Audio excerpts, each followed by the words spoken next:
Salam sejahtera, Bapak, Ibu, Saudara yang terkasih di dalam Tuhan Yesus Kristus. Kembali kita berjumpa kali ini dalam program Renungan Singkat, Renungan Malam GKJ Semarang Timur. Sebelumnya, kita terlebih dahulu akan berdoa. Mari kita berdoa. Tuhan yang kami sembah dalam nama Tuhan Yesus Kristus, kembali kami datang ke hadirat-Mu, mengucap syukur atas segala apa yang boleh terjadi, yang boleh kami terima, kami rasakan pada malam hari ini, sepanjang hari ini. Sebentar kami akan berefleksi, membaca, merenungkan firman Tuhan. Kami percaya Tuhan pun dapat berkata-kata kepada kami melalui firman-Mu untuk mengingatkan kami, menegur kami, mendidik kami, agar kehidupan kami boleh selaras dengan kehendak-Mu, memuliakan nama Tuhan. Terima kasih Tuhan, hanya dalam nama-Mu Tuhan Yesus Kristus, kami telah berdoa dan mengucap syukur. Amin. Bacaan firman Tuhan pada kali ini diambil dari 1 Samuel pasalnya yang ke-8 ayat 4-7. 1 Samuel 8 ayat 4-7 yang demikian. Sebab itu berkumpullah semua tua-tua Israel.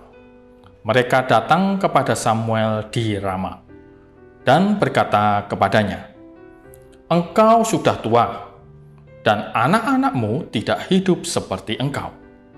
Maka angkatlah sekarang seorang raja atas kami, untuk memerintah kami seperti pada segala bangsa-bangsa lain." Waktu mereka berkata, "Berikanlah kepada kami seorang raja untuk memerintah kami," perkataan itu mengesalkan Samuel. Maka berdoalah Samuel kepada Tuhan. Tuhan berfirman kepada Samuel, "Dengarkanlah perkataan bangsa itu dalam segala hal yang dikatakan mereka kepadamu. Sebab bukan engkau yang mereka tolak, tetapi akulah yang mereka tolak, supaya jangan aku menjadi raja atas mereka." Demikian bacaan firman Tuhan. Bapak, Ibu, Saudara yang terkasih di dalam Tuhan, namun saya menyarankan untuk membaca lengkap dari 1 Samuel pasal 8 ini dari ayat 1 sampai 22 agar mendapatkan gambaran yang utuh tentang kisah bagaimana umat Israel menginginkan raja. Ingin supaya ada raja yang memerintah mereka seperti bangsa-bangsa lainnya. Bapak, Ibu, Saudara yang terkasih dalam Tuhan Yesus Kristus, menjadi sekutu Allah tentu tidak sama dengan menjadikan Allah sebagai sekutu. Menjadi sekutu Allah tidak sama dengan menjadikan Allah sebagai sekutu. Sekutu artinya berada di pihak yang sama. Saat manusia menjadi sekutu Allah, ada inisiatif Allah di sini, bukan inisiatif manusia. Allah lah yang menjadikan manusia, umat pilihannya, menjadi sekutunya. Allah yang proaktif. Ini senada dengan iman Kristen yang mengajarkan bahwa keselamatan diterima manusia semata adalah karena anugerah Allah. Tak ada sedikit pun andil, modal, ataupun jasa dari manusia di dalamnya. Bukan perbuatan baik, bukan amalnya, bukan pula pelayanan kepada Tuhan. Tidak ada. Keselamatan murni datang dari Allah, dari Tuhan, atau sola gratia. Allah lah yang memilih manusia, bukan manusia yang memilih Allah. Yohanes 15 ayat 16. Manusia yang menjadi sekutu Allah berarti menjadikan Allah sebagai patron, sebagai pusat, sebagai acuan atas segala perbuatan, tindakan, pemikiran, ataupun cara pandang manusia. Kehendak Allah seperti apa? Manusia yang menyesuaikan. Manusia yang mengikuti. Bukan sebaliknya. Kalau sebaliknya, bukan menjadi sekutu Allah, tapi menjadikan Allah sebagai sekutu, di mana manusia yang mengambil inisiatif dan Allah mengikutinya. Manusia yang berkehendak dan Allah diminta menyetujui atau mengikutinya. Sebagaimana tua-tua Israel yang mendesak, memaksa Samuel agar diangkat seorang raja yang memerintah mereka, agar bangsa mereka punya raja seperti bangsa-bangsa lainnya. Mereka ingin punya raja seperti bangsa-bangsa lain. Manusia dengan jabatan raja sebagai pemimpin mereka, bukan sekedar hakim. Mereka lupa bahwa selama ini Allah sendirilah yang sejatinya memimpin mereka. Namun mereka bersikeras, berdasar pemikiran mereka, menolak pemimpin sejati dan digantikan dengan pemimpin dalam perspektif politik. Bapak Ibu Saudara yang terkasih, pasukan Nazi pada Perang Dunia Kedua sangat ditakuti bangsa-bangsa lain. Angkatan perang Jerman ini dikenal memiliki kemampuan tempur yang mumpuni, didukung dengan peralatan militer yang canggih, yang modern pada zamannya. Namun tentara Jerman ini juga dikenal sebagai tentara yang kejam, khususnya terhadap kaum Yahudi yang dianggap bertanggung jawab atas kekalahan mereka pada Perang Dunia Pertama. Perasaan dendam inilah ditambah keyakinan bahwa ras mereka, ras Arya, adalah ras yang paling unggul, yang membuat mereka berlaku kejam terhadap orang-orang Yahudi. Jutaan orang Yahudi dibunuh selama Perang Dunia Kedua.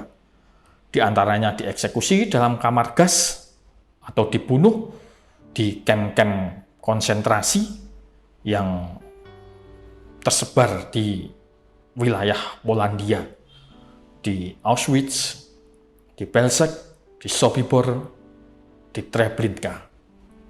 Apakah orang-orang kejam ini orang yang tidak percaya Tuhan? Apakah bangsa ini adalah bangsa yang tidak mengenal Tuhan?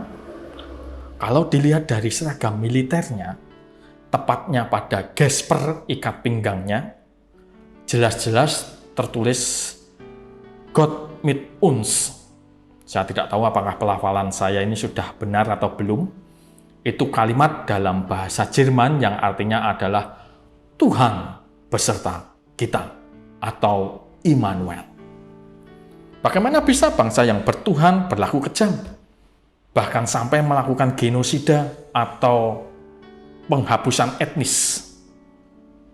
Di sini Allah diklaim berada di pihaknya, mengikuti kehendaknya, diminta untuk menyetujui rencananya dan perbuatannya, sekalipun perbuatan itu adalah perbuatan yang jahat.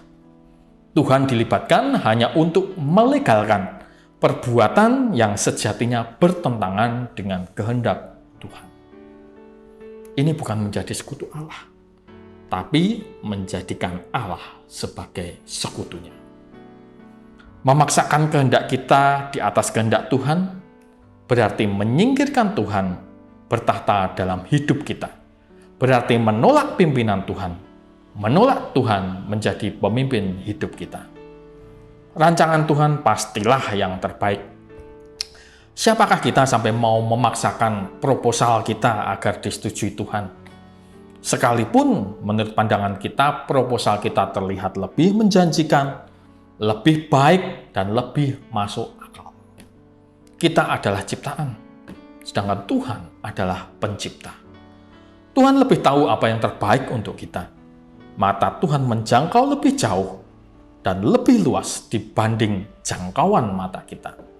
Kita terbatas, tapi Tuhan tak terbatas. Lebih daripada itu, Tuhan mengenal kita. Sangat mengenal kita, bahkan lebih daripada kita memahami diri kita sendiri. sebagaimana dihayati oleh Daud, Tuhan, Engkau menyelidiki dan mengenal aku.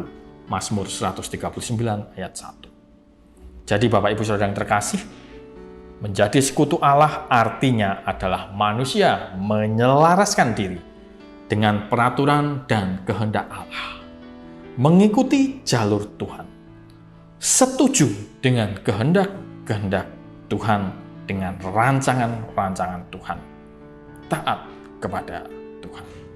Amin. Tuhan Yesus memberkati. Mari kita berdoa. Tuhan, kami bersyukur atas renungan pada malam hari ini. Kami boleh diingatkan untuk kami menyadari posisi kami sebagai ciptaan-Mu. Kami boleh diingatkan betapa Tuhan telah menjadikan kami sekutu, sehingga kamilah yang seharusnya menyesuaikan diri, menyelaraskan diri dengan kehendak-Mu. Ajar kami Tuhan untuk kami boleh belajar menyelaraskan diri, bertekun di dalam jalan-Mu, setia di dalam jalan-Mu, percaya terhadap Tuhan dan segala rancangan-Mu yang baik untuk diri kami. Pakailah kami senantiasa Tuhan, hidup kami untuk memuliakan nama Tuhan. Terima kasih Tuhan Yesus. Hanya dalam nama-Mu Tuhan Yesus Kristus kami telah berdoa dan mengucap syukur. Amin. Terima kasih Bapak Ibu Saudara yang terkasih dalam Tuhan. Sampai berjumpa kembali. Salam sehat untuk kita semua.